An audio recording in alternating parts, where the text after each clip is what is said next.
बच्चों, मैं डॉक्टर हरमिंदर सिंह, प्रवक्ता भौतिकी, राजकीय इंटर कॉलेज बरेली, कक्षा 12 भौतिक विज्ञान की इस कक्षा में आज हम अध्याय 11 विकिरण तथा द्रव्य की द्वैत प्रकृति का अध्ययन करेंगे। तो इस चैप्टर की जो विषय वस्तु है वो इस प्रकार है।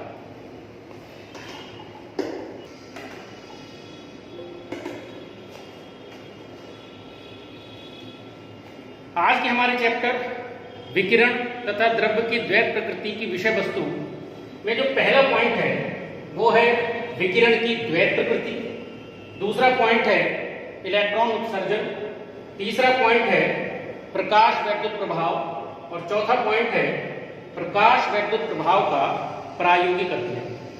एक एक करके हम इन पॉइंट्स को डिस्कस करते हैं। तो आइए पहला पॉइंट लेते हैं, विकिरण की द्वैत प्रकृति।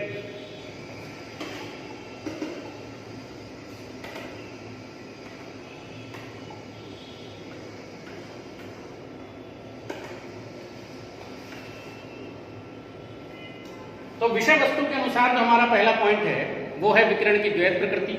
पहले हम इस बात को समझें कि विकिरण की द्वैत प्रकृति का अर्थ क्या है। द्वैत का मतलब यहां पर द्वैत या दोहरी प्रकृति से है।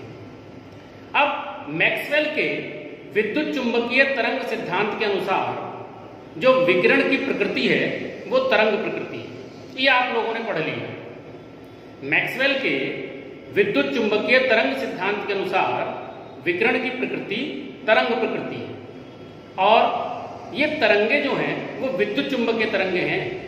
इन तरंगों को एक स्थान से दूसरे स्थान तक जाने के लिए किसी माध्यम की आवश्यकता नहीं है। इस थ्योरी के बेस पर आपने प्रकाश की विभिन्न परिघटनाओं जैसे परावर्तन, अपवर्तन, व्यतिकरण, विवर्तन, ध्रुवण इत्यादि की व्याख्या पढ़ी।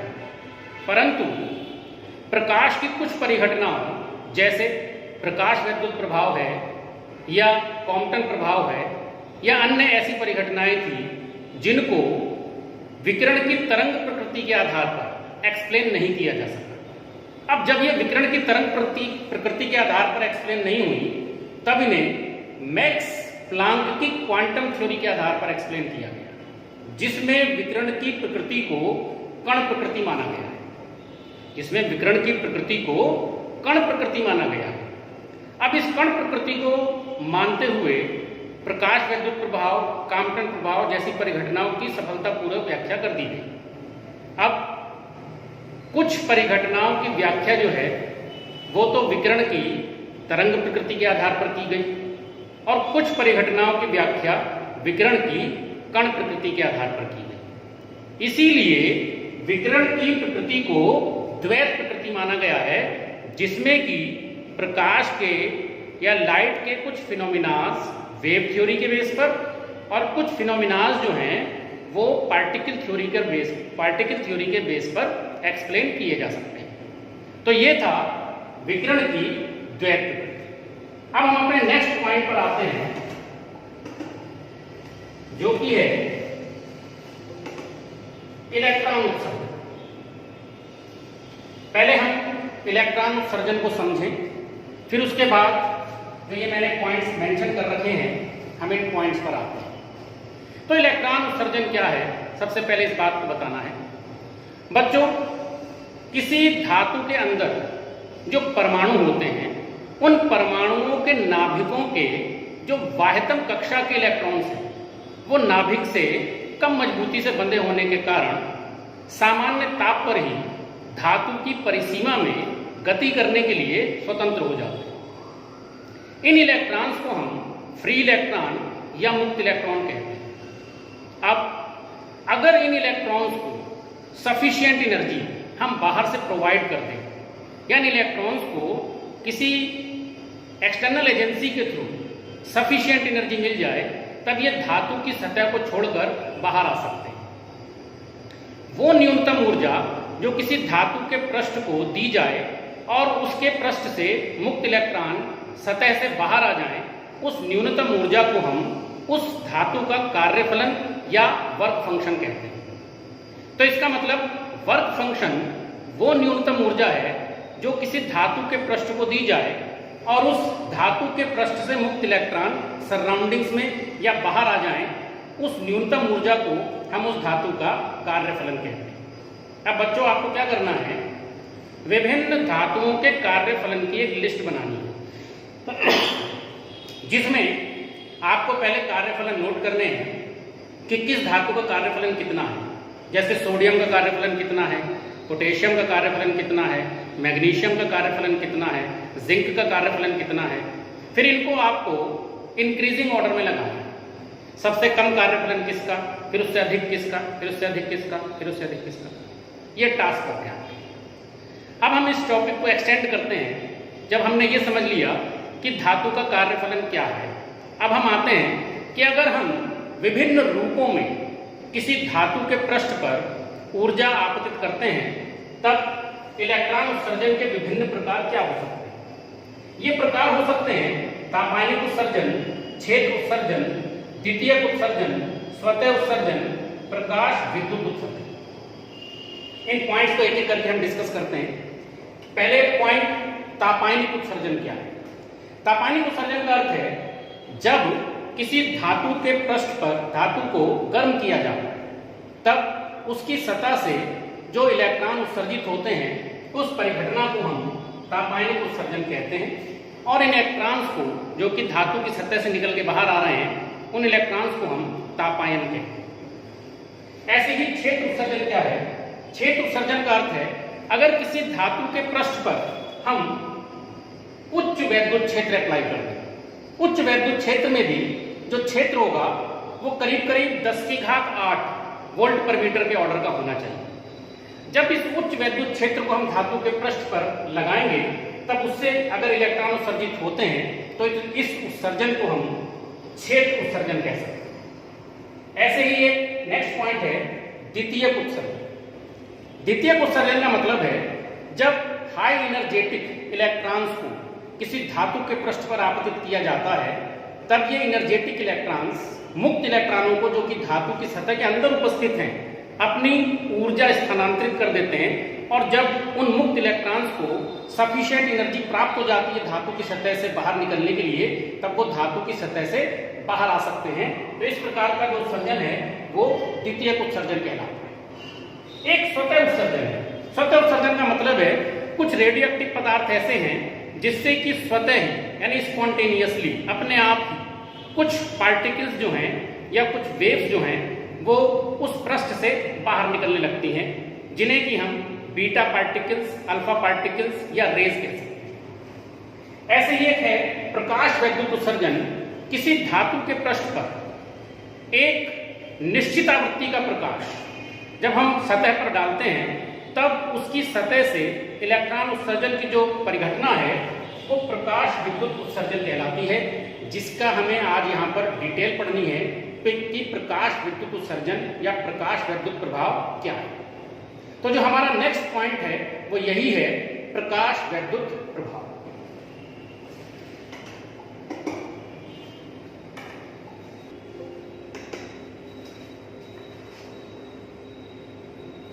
बच्चों, विषय वस्तु के अनुसार अब जो हमारा नेक्स्ट पॉइंट है वो है प्रकाश विद्युत प्रभाव।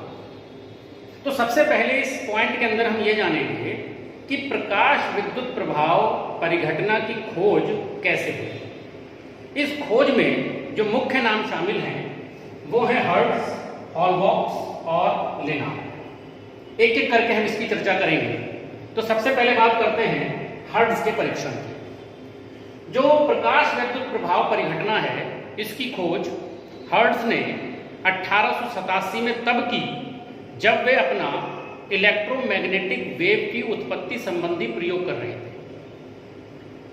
स्पार्क डिस्चार्ज के द्वारा इलेक्ट्रोमैग्नेटिक वेव की उत्पत्ति संबंधी प्रयोग में हर्ट्ज ने यह ऑब्जर्व किया कि जब कैथोड सरफेस के ऊपर आर्क लैंप के द्वारा अल्ट्रावायलेट लाइट इंसिडेंट की जाती है, तब इलेक्ट्रोड्स के बीच हाई वोल्टेज स्पार्क बढ़ जाता है। ऐसा इसलिए होता है कि जब लाइट कैथोड के ऊपर इंसिडेंट की जाती है, तब मेटल सरफेस के जो फ्री इलेक्ट्रॉन्स हैं वो उस लाइट से सफिशिएंट एनर्जी प्राप्त कर लेते हैं और सफिशिएंट एनर्जी प्राप्त करने के बाद वो मेटल सरफेस से बाहर आ जाता है, जिसकी वजह से हाई वोल्टेज स्पार्क जो है वो इंक्रीज हुआ है। तो ये था हर्ट्ज का परीक्षण। इसी तरह से हम डिस्कस करते हैं लेनार्ड के परीक्षण। लेनार्ड ने 2 इलेक्ट्रोड वाली किसी इवैक्यूएटेड ग्लास ट्यूब में जब इमीटर प्लेट पर अल्ट्रावायलेट लाइट को इंसिडेंट किया, तब ये पाया कि जैसे ही लाइट इमीटर प्लेट के ऊपर इंसिडेंट होती है तब सर्किट में करंट फ्लो होना स्टार्ट हो जाती है। उनका एक्सपेरिमेंटल सेटअप जो है वो कुछ इस प्रकार का था।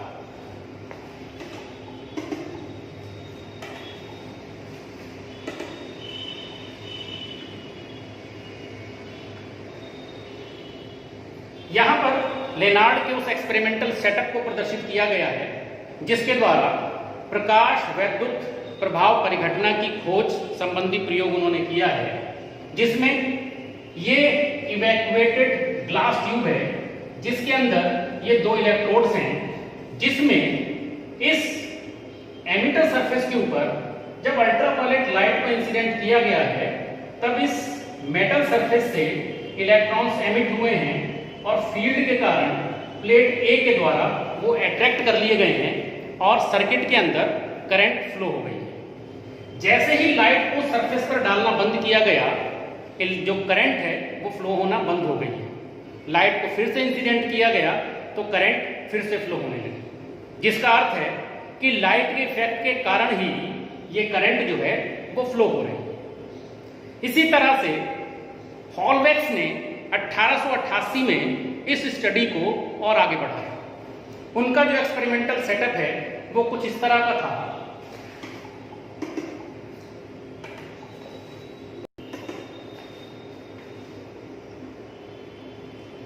हॉलवेक्स का जो एक्सपेरिमेंटल सेटअप है वो कुछ इस तरह का था। उन्होंने क्या किया, एक निगेटिवली चार्ज जिंक प्लेट को स्वर्णपत्र विद्युतदर्शी से कनेक्ट किया और उस जिंक प्लेट के ऊपर कार्बन आर्क लैंप के द्वारा अल्ट्रावायलेट लाइट को इंसिडेंट किया। जब ये लाइट निगेटिवली चार्ज प्लेट के ऊपर इंसिडेंट हुई तब उस प्लेट ने अपना आवेश खो दिया, परंतु जब अनावेशित जिंक प्लेट के ऊपर अल्ट्रावायलेट लाइट को इंसिडेंट किया गया तब वो प्लेट जो है वो पॉजिटिवली चार्ज हो गई। जब लाइट को और बढ़ाया गया तब ये पॉजिटिव चार्ज और बढ़ गया।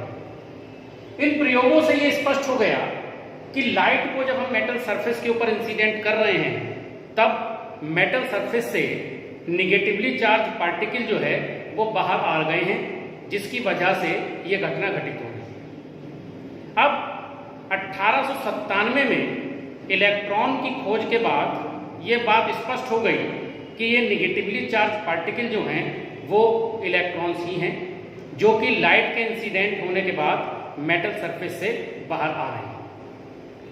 हॉलवेक्स और लेनार्ड ने यह भी ऑब्जर्व किया कि एक नियत न्यूनतम मान से कम आवृत्ति की अल्ट्रावायलेट लाइट जब हम किसी मेटल सरफेस के ऊपर इंसिडेंट करते हैं तब कोई भी इलेक्ट्रॉन एमिशन नहीं होता है।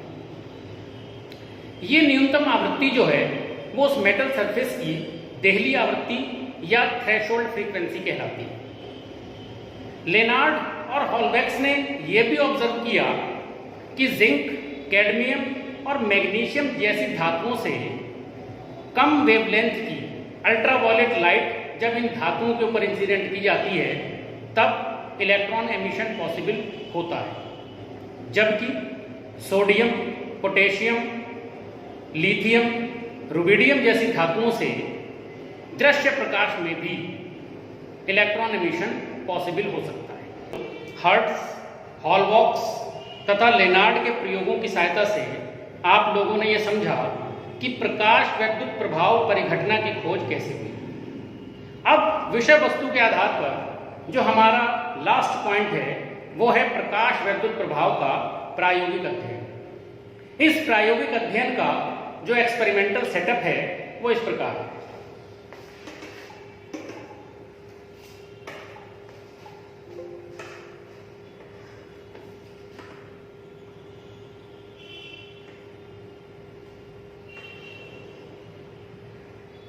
ये वही फिगर है जो लेनार्ड ने प्रकाश वैद्युत प्रभाव की परिघटना संबंधी अपने प्रयोग में उपयोग किया है।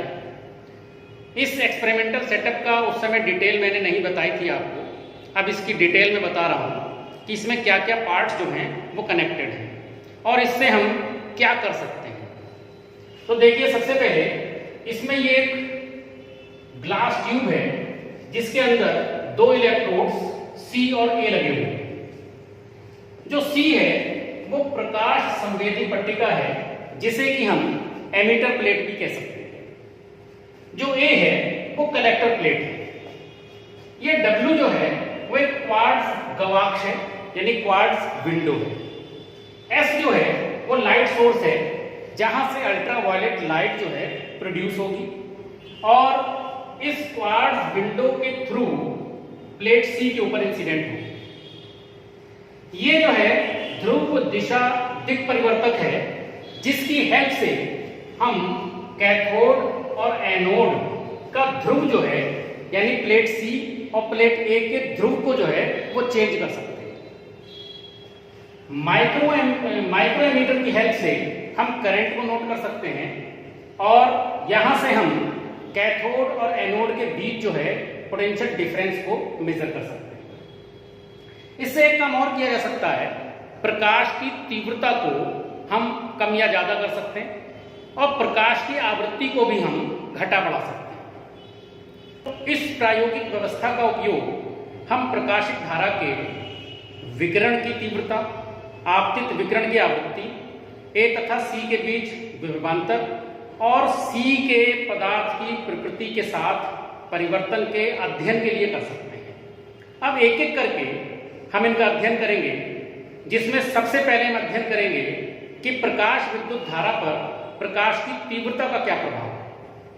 इसे अध्ययन करने के लिए कि प्रकाश विद्युत धारा पर प्रकाश की तीव्रता का क्या प्रभाव है, हम बाकी फैक्टर्स को कांस्टेंट कर देंगे। जैसे कि हम प्लेट A को एक निश्चित धनात्मक विभव पर सेट कर लेंगे कैथोड के साथ। जो प्रकाश है उसकी आवृत्ति को हम निश्चित कर देंगे और तीव्रता को जो है वो हम धीरे धीरे बढ़ाएंगे और देखेंगे कि प्रकाश विद्युत धारा पर प्रकाश की तीव्रता का क्या प्रभाव पड़ता है। अब हम इंटेंसिटी को स्टेप बाय स्टेप इंक्रीज करते हैं और फोटो इलेक्ट्रिक करंट को नोट करते हैं और प्रकाश विद्युत धारा और प्रकाश की तीव्रता के बीच में जब ग्राफ प्लॉट किया जाता है तब ग्राफ इस तरह का प्राप्त होता है।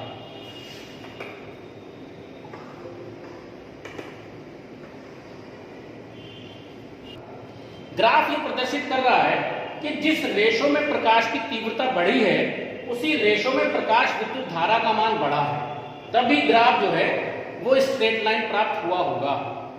अब प्रकाश विद्युत धारा के बढ़ने का मतलब है कि प्रकाशित इलेक्ट्रॉनों की संख्या बढ़ी होगी जिसकी वजह से प्रकाश विद्युत धारा बढ़ी है। तो इस ग्राफ का जो निष्कर्ष है वो इस तरह से व्यक्त किया जा सकता है।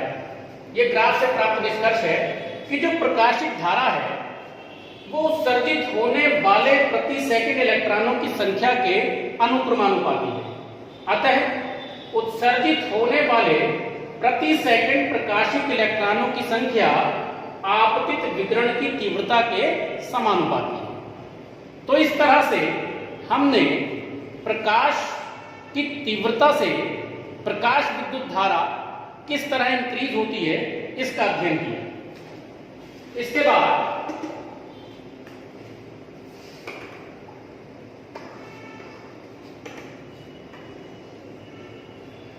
प्रकाश विद्युत प्रभाव का जो प्रायोगिक अध्ययन है उसके अंतर्गत अब जो हमारा नेक्स्ट पॉइंट है वो है प्रकाश विद्युत धारा पर विभव का प्रभाव। अब हमें देखना है कि विभव से प्रकाश विद्युत धारा पर क्या प्रभाव पड़ रहा है।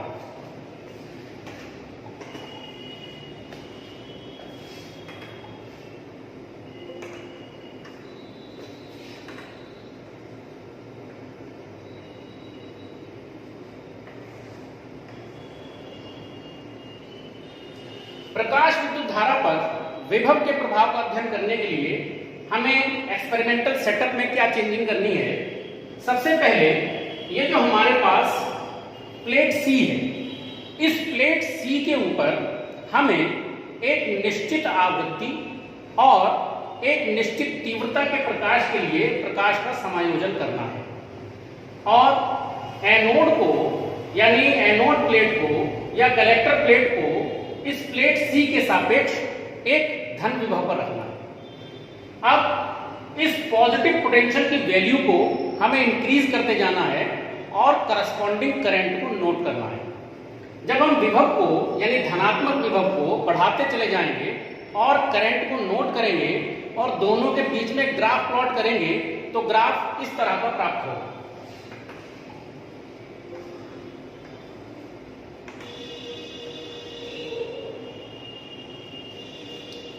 ये प्रकाश विद्युत धारा पर विभव के प्रभाव के लिए ग्राफ है, जिसमें इस अक्ष पर संग्राही पट्टिका के विभव को और इस अक्ष पर प्रकाशित धारा को लिया गया। जैसे जैसे हम पॉजिटिव पोटेंशियल को इंक्रीज करते हैं वैसे वैसे प्रकाशित धारा का मान बढ़ता है, परंतु एक निश्चित विभव पर प्रकाशित धारा का मान जो है वो अधिकतम हो जाता है। अधिकतम होने का अर्थ ये होगा कि सभी इलेक्ट्रॉन्स जो हैं वो कलेक्टर प्लेट द्वारा कलेक्ट कर लिए गए हैं। अब अगर हम विभव के मान को और बढ़ाते हैं तो प्रकाशित धारा नहीं बढ़ती है। इसका मतलब है करंट जो है वो संतृप्त हो गई है, सैचुरेट हो गई है। इस तरह की धारा को हम संतृप्त धारा या सैचुरेशन करंट कहते हैं। अब इसके बाद हम प्लेट के ऊपर यानी जो प्लेट ए है हमारे पास, उस प्लेट के ऊपर एक ऋण विभव यानी मंदक विभव अप्लाई करते हैं। मंदक विभव अप्लाई करने के बाद जैसे जैसे हम नेगेटिव पोटेंशियल को इंक्रीज करते हैं वैसे वैसे प्रकाशित धारा का मान जो है वो घटता चला जाता है, परंतु एक निश्चित मंदक विभव V0 के लिए धारा का मान शून्य हो जाता है। धारा का मान शून्य होने का अर्थ क्या है कि मैक्सिमम काइनेटिक एनर्जी का इलेक्ट्रॉन भी अब इस प्लेट ए के द्वारा जो है वो रिपेल हो गया है। अब बच्चों वो मैक्सिमम काइनेटिक एनर्जी उस इलेक्ट्रॉन की कितनी होगी जिसे इस प्लेट ने V0 पोटेंशियल ने रिपेल कर दिया है। वो एनर्जी होगी, अगर उसे K मैक्सिमम हम कहें, अगर हम उसे K मैक्सिमम कहते हैं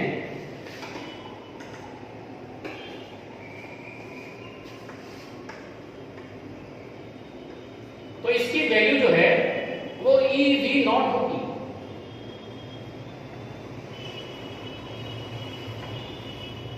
क्या होगी? K maximum is equal to EV0, यानी इस एनर्जी वाले इलेक्ट्रॉन को भी प्लेट ने क्या कर दिया है? रिपेल कर दिया है, जिसकी वजह से प्रकाश विद्युत धारा का मान शून्य हो गया है। एक निश्चित आवृत्ति के लिए प्लेट A पर दिया गया एक न्यूनतम ऋण विभव V0 जिस पर धारा का मान शून्य हो जाता है, उस न्यूनतम विभव को हम कट ऑफ पोटेंशियल या स्टॉपिंग पोटेंशियल कहते हैं।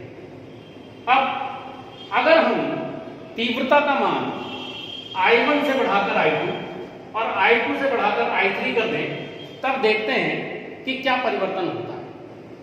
यदि हम तीव्रता का मान I1 से बढ़ाकर I2 कर दें तो ग्राफ से हमें ये दिखाई दे रहा है कि जब हमने पॉजिटिव पोटेंशियल को इंक्रीज किया है तब करंट फिर से एक मैक्सिमम वैल्यू तक बढ़ने के बाद सैचुरेट हो गई है, यानी संतृप्त हो गई है। I3 के केस में भी ऐसा ही है कि करंट जो है वो एक मैक्सिमम वैल्यू तक बढ़ने के बाद सैचुरेट हो गई है, परंतु जब हमने रिटार्डिंग पोटेंशियल को इंक्रीज किया है तब स्टॉपिंग पोटेंशियल की वैल्यू जो है वो तीनों इंटेंसिटीज पर एक ही है, वही है। इसका मतलब क्या हुआ कि जो कट ऑफ पोटेंशियल है वो इंटेंसिटी पर निर्भर नहीं करता है। तो इस ग्राफ से जो हम कंक्लूजन ले सकते हैं वो ये मिल सकता है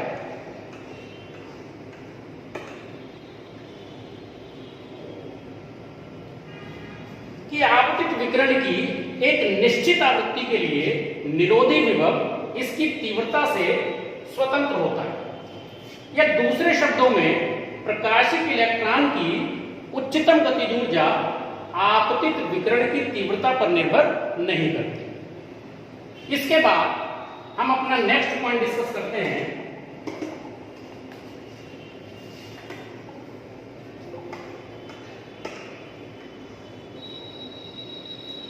निरोधी विभव पर आपतित विकिरण की आवृत्ति का प्रभाव।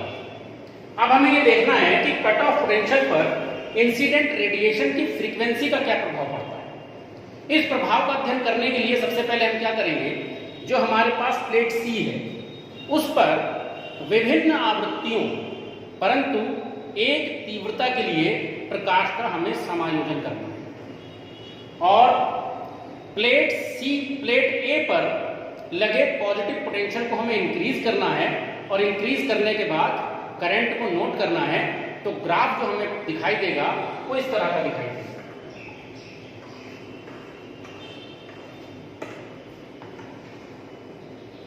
देखिए, ये कलेक्टर पोटेंशियल को हमने इंक्रीज किया है और फोटो इलेक्ट्रिक करंट को नोट किया है, तब करंट जो है वो एक पर्टिकुलर वैल्यू तक इंक्रीज हुई है, और इंक्रीज होने के बाद क्या हो गई है, सैचुरेट हो गई। ये सैचुरेशन करंट जो है उसे अगर हम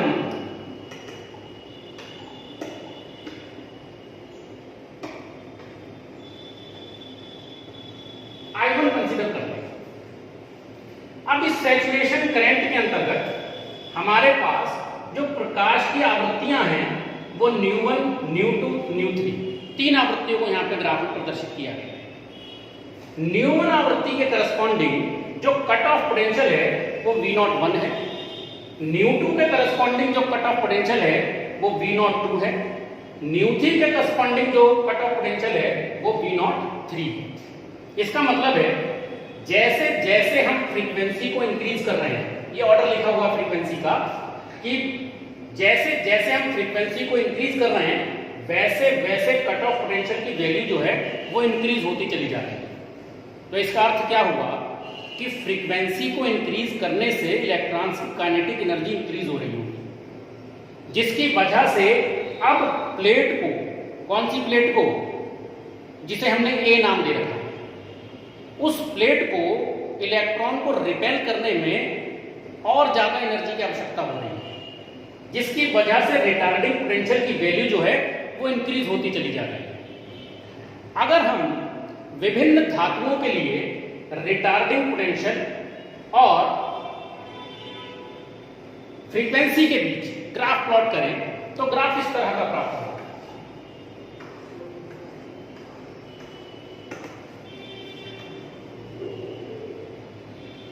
यहां पर दो मेटल्स, मेटल ए और मेटल बी के लिए आपतित विकिरण की आवृत्ति और कट ऑफ पोटेंशियल के लिए ग्राफ प्लॉट किया गया है, जिसमें ग्राफ जो है वो स्ट्रेट लाइन प्राप्त हुआ है, यानी जिस रेशो में आपतित विकिरण की आवृत्ति बढ़ाई गई है उसी रेशो में निरोधी विभव का मान क्या हुआ है, बढ़ा है। परंतु ग्राफ जो है वो एक पर्टिकुलर फ्रीक्वेंसी, इसमें ν0 से और इसमें ν' से स्टार्ट हुआ है। इस ग्राफ से जो प्राप्त निष्कर्ष है उसे इस प्रकार व्यक्त किया जा सकता है। पहला निष्कर्ष यह है कि निरोधी विभव V0 पर, निरोधी विभव V0 एक दिए हुए प्रकाश संवेदी पदार्थ के लिए आपतित विकिरण की आवृत्ति के साथ रैखिकता परिवर्तित होता है, यानी स्ट्रेट लाइन ग्राफ प्राप्त हो रहा है। और दूसरा एक निश्चित निम्नतम अंतक आवृत्ति ν0 होती है, जिसके लिए निरोधी विभव का मान 0 होगा, यानी कट ऑफ पोटेंशियल की वैल्यू 0 होती है। तो इस तरह से आज हमने अपनी विषय वस्तु